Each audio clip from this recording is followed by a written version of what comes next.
Joseph de la Capelle, catholique et légitimiste. Je voulais faire une petite vidéo sur... j'ai vu sur TV Liberté Valérie Bugeaud. J'espère que je n'écorche pas son nom, c'était très intéressant. C'est quelqu'un qui est professeur à l'université, docteur en droit, etc. Et alors, elle a fait une analyse un peu de ce qui s'est passé ces derniers siècles et elle donne aussi des perspectives pour l'avenir. Donc c'est très intéressant, je vous le recommande. Donc sur TV Liberté, l'interview de Valérie Bugeaud. Alors ce n'est qu'une interview. Par contre, j'ai compris un certain nombre de choses, donc il y a plein de choses sur lesquelles je suis assez d'accord. Après, il y a des zones que je voulais un petit peu compléter par rapport à moi. J'ai peut-être tort, mais voilà. Euh, donc, alors elle explique quelque chose de très intéressant. Elle dit que la finance a commencé à dominer le politique à partir des grandes découvertes. Donc 1492, donc on va dire fin 15e siècle. Voilà. Et donc à ce moment-là, les États ont été obligés d'avoir du financement de la part des financiers. Donc elle place à ce moment-là un peu le basculement. Et petit à petit, la finance a pris de plus en plus de pouvoir jusqu'à nos jours où c'est criant et donc les gens s'en rendent compte, etc. En plus, aujourd'hui, avec les systèmes de communication, il y a beaucoup de gens qui sont au courant. Voilà. Donc ça, c'était très intéressant. Elle a une très bonne analyse de toute cette période. Et puis c'est quelqu'un qui est intellectuellement, qui est une pointure. Enfin voilà, donc c'était très intéressant. Et donc elle dit, le politique, c'est ce que j'avais dit dans d'autres vidéos, la finance doit être en dessous du politique. Le politique doit dominer la finance. Alors qu'aujourd'hui, en fait, elle l'explique très bien, toute la politique, enfin énormément de partis politiques sont soumis à la finance. Et ceux qui ne le sont pas ne trouvent pas de financement. Suivez mon regard en connaissant en France, voilà.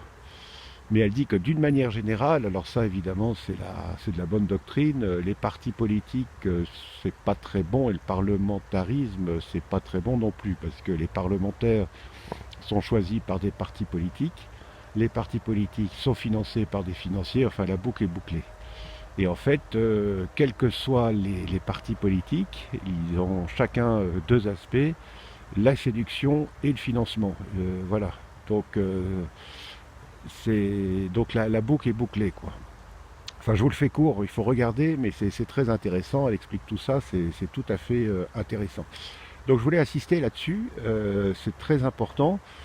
Le, un parti ne peut pas si vous voulez, chacun a son échelle de valeur. Donc ceux qui ont la bonne échelle de valeur, c'est ceux qui sont le plus proches de la pensée du bon Dieu.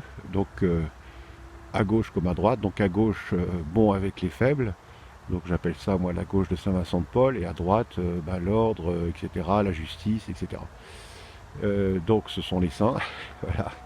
Et puis les autres, voilà. Après, il y a plein d'échelles de valeur dans un parti politique. Donc ça ne peut pas être cohérent. Il y aura tout de suite des divisions. Et le parlementarisme, donc que la politique soit gérée par des parlementaires, les parlementaires peuvent être achetés, etc., font partie de partis politiques, ils ne sont pas libres.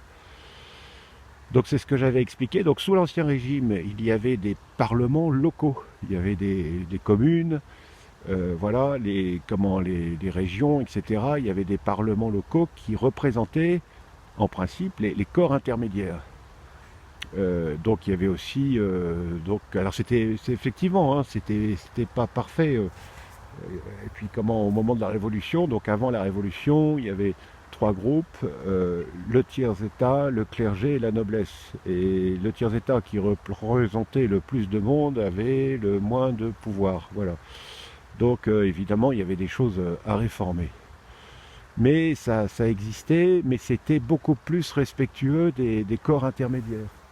Alors justement, je voulais insister là-dessus, parce qu'elle en a parlé un petit peu, mais les corps intermédiaires, les corporations, c'est excessivement important. Et aujourd'hui, parce que souvent aujourd'hui, on tape sur les très riches en France, sur Bernard Arnault, François Pinault, etc. Et en fait, il faudrait, ou les muliers, etc. Bon, c'est-à-dire qu'il faut comprendre que ces gens font des affaires et ils sont dans un système libéral. Donc évidemment, toutes les ficelles qu'il leur est proposées, ils les tirent et c'est normal. Donc si on avançait dans une France catholique et royale, il faudrait que tout le monde fasse partie de corporations, de métiers, donc des métiers les plus simples justement aux milliardaires. Et il faudrait donner l'opportunité aux milliardaires d'avoir intérêt à servir la France et la finance française. Je trouve que ça serait intéressant. Et là, elle n'en a pas trop parlé. Bon, voilà. Enfin, moi, ça, c'est mon avis, mais j'ai peut-être tort. Mais souvent, en France, on critique les très grosses fortunes, etc. Alors, elle le dit à un moment. Elle dit, effectivement, dans son système à elle, il n'y aurait plus de trust. Moi, quand les trusts sont français et qu'ils profitent aux Français, je trouve ça plutôt intéressant. Voilà, il faudrait faire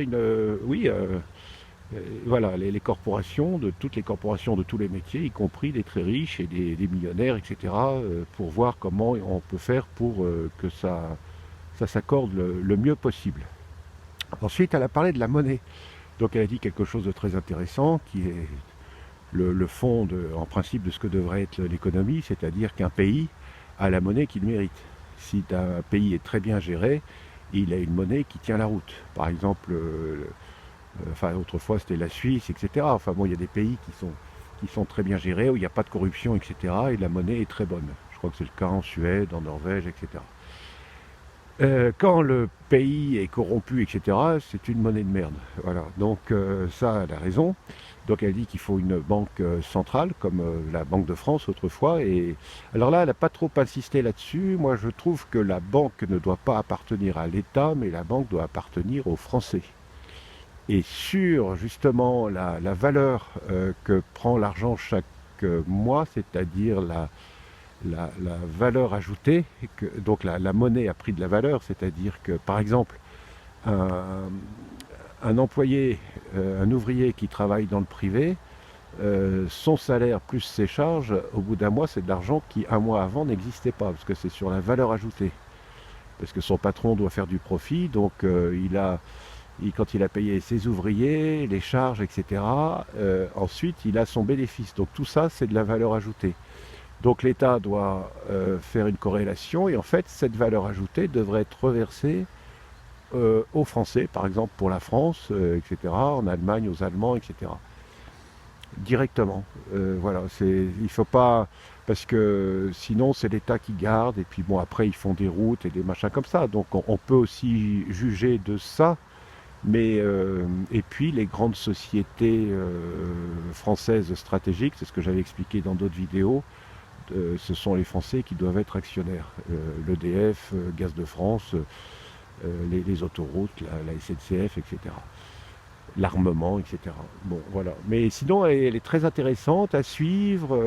Voilà, elle a donné des pistes, mais bon, et puis elle a parlé évidemment que le pouvoir doit être légitime. Euh, chère madame, bienvenue chez nous. Ce qui n'est pas légitime est illégitime. On est bien d'accord. Mais bon, elle n'a pas vraiment marqué le pas là-dessus. Mais enfin, c'est une dame très intéressante, je pense de bonne foi. Mais bon, voilà quoi. Il y a des petites choses à, comment dire. Enfin, j'aimerais bien la rencontrer et puis voir. Mais j'ai trouvé très intéressante. Elle ouvre des perspectives très intéressantes.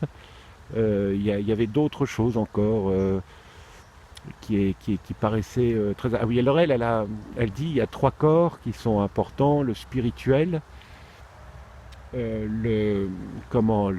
ce qui est social, enfin les relations sociales, etc. Et le business, quoi, commerce et industrie. Donc c'est les trois corps. Moi je suis plus... Alors ça effectivement c'est trois corps qui existent.